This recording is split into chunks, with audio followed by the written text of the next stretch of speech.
নমস্কার। আজকে আমি দেখাবো ছানার ঝাল। ছানার ঝাল কিভাবে করতে হয় আপনারা দেখুন।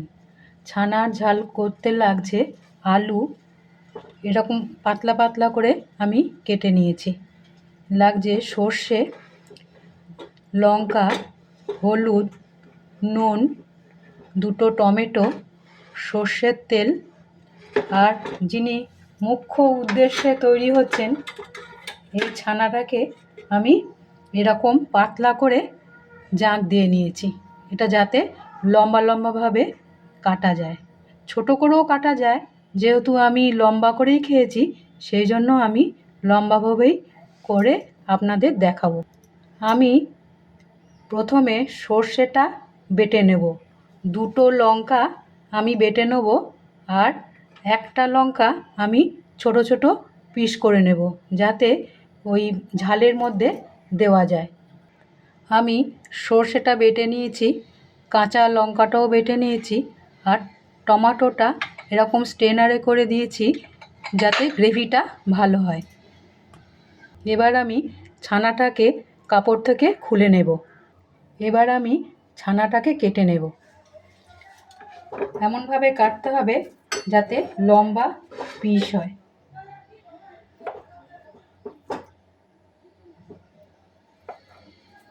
লম্বা লম্বা করলে বেশ ভালো লাগে খেতে, যে জন্য আমি আলুটাও পাতলা করে লম্বা করে কেটে নিয়েছি। আমি ছানাটা এইভাবে পিস করে নিলাম। কড়াটা আমি গ্যাস জেলে বসিয়ে দিয়েছি। এই তেলটা আমি সবটা দেব না, একটু রান্নার শেষে ওপরে ছড়িয়ে দেওয়ার জন্য দেব। ঝাল তো, লাস্টে একটু সর্ষের তেল দিলে অসাধারণ গন্ধটা বেরোয়। দিয়ে দিলাম সর্ষের তেল।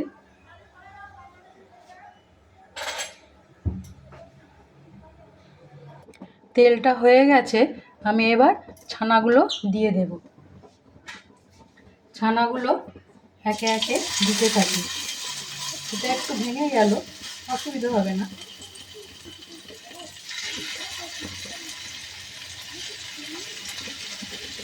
ছানাগুলো দিয়ে দিলাম,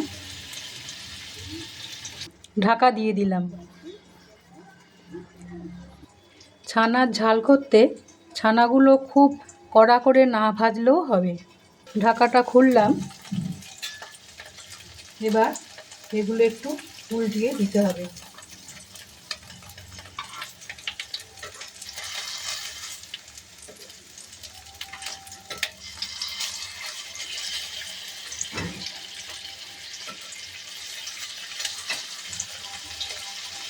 আপনারা তো ছানার অনেক কিছু খান, এটা একটু অন্যরকম পদ, ভালো লাগে। গরম ভাতে তো ভীষণ ভালো লাগে। আপনারা করুন, ভালো লাগবে নিশ্চয়ই। এক পিঠ এরকম হালকা করে ভেজে নিতে হবে। ছানা তো বেশি কড়া করে না ভাজাটাই ভালো। দিয়ে দিলাম ঢাকা। ফিরে এলাম। এবার ছানাগুলো ভাজা হয়ে গেছে। এবার এরই পাশে আমি আলুগুলো দিয়ে দেবো। পাতলা করে কাটা তো বেশি সময় নেবে না।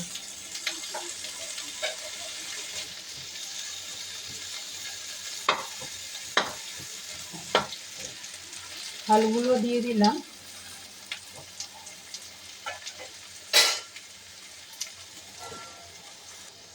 এতে পরিমাণ মতো নুনটাও দিয়ে দিই, তাহলে সেদ্ধ হয়ে যাবে তাড়াতাড়ি। ভাজাটাও হবে, আবার সেদ্ধও হয়ে যাবে। নুন দিয়ে দিলাম, দিয়ে দিলাম হলুদ। এটা তুলে রেখেও করা যায়, যেহেতু জায়গাটা অনেক বড় সেই জন্য আমি আর নাড়তে তুললাম না। এবার এটাকে একটু নেড়ে দেব।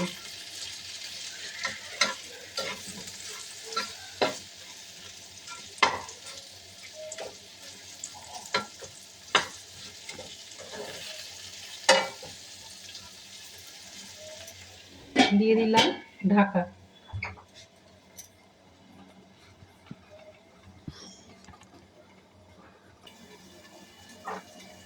এবার একটু উল্টিয়ে দিই। দেখুন আলুগুলো প্রায় ভাজা হয়ে এসেছে। একসাথে দিলাম এই কারণে ছানাটাও এর সাথে আর একটু ভাজা হয়ে যাবে, বেশি হয়তো হবে না। আলুগুলো উল্টিয়ে দিই।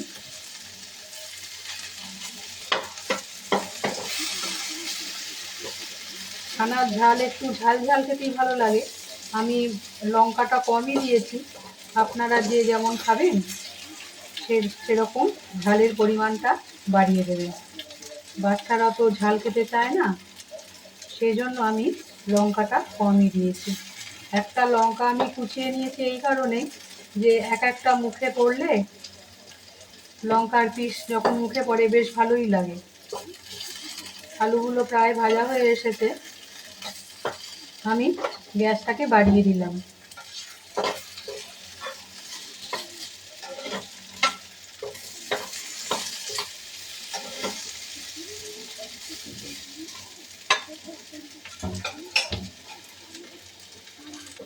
এবার ছানাগুলোকে আমি তুলে নেব, কেননা যখন সর্ষে দিয়ে, দেখেছেন কি সুন্দর হয়েছে, অল্প ভাজা হয়েছে অথচ সুন্দর হয়েছে।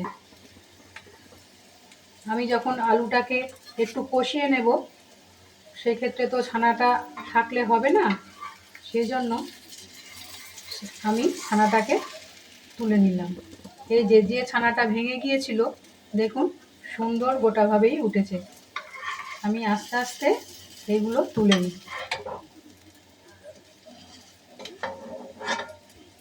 ছানাগুলো এইভাবেই ভাজতে হবে, যাতে লালও হবে অথচ বেশি ভাজাও হবে না।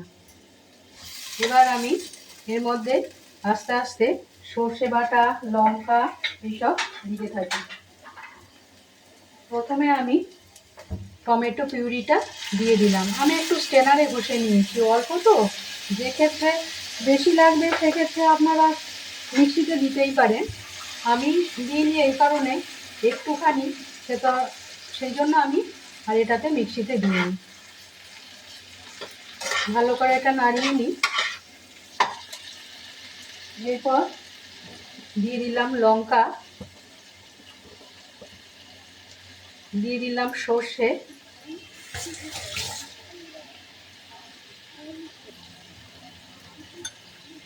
দিয়ে দিলাম হলুদ। আগে একটু দিয়েছিলাম কিন্তু আর একটু আমি দিলাম। দিয়ে দিলাম শিল ধোয়া জলটা। এবার গ্যাসটা বাড়িয়ে দিলাম। আমি আর একটু নুন এতে দিয়ে দিলাম স্বাদ মতন। আপনাদের যেমন নুন খান সেই রকম নুন স্বাদ মতন দিয়ে নেবেন। গ্যাসটা বাড়িয়ে দিলাম। এবার একটা হোক, আর একটু জল মনে হয় দিতে লাগবে।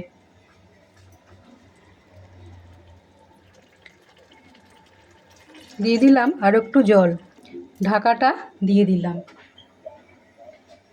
ঝোলটা যেই ফুটতে থাকবে আমি গ্যাসটা কমিয়ে দেব।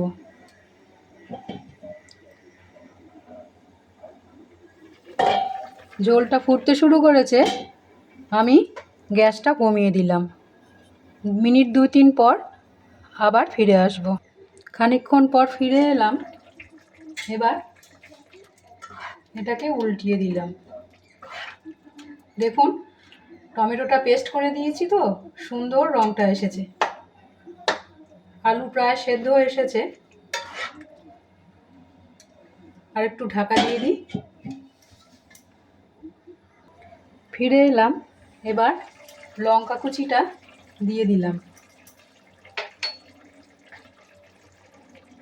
এবার ছানাগুলো আমি এর মধ্যে দিয়ে দেব। এবার আর একবার এটাকে নেড়ে দিতে হবে, যাতে ছানার মধ্যে ঝোলটা সম্পূর্ণভাবে ঢুকে যায়। ছানাগুলো কি সুন্দর ভাজা হয়েছে দেখুন, এটা অসাধারণ হয়। লাস্টে আমি একটু সর্ষের তেল দিয়ে দেবো, ঝাল তো একটু সর্ষের তেল দিলে ভালোই লাগে। দিয়ে দিলাম সামান্য সর্ষের তেল। আবার এটাকে একটু নাড়িয়ে দিই। দেখুন আলু সেদ্ধ হয়ে গেছে।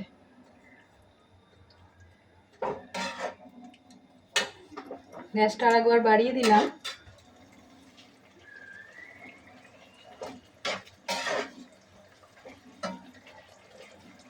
এতে বেশি ঝোল ভালো লাগবে না।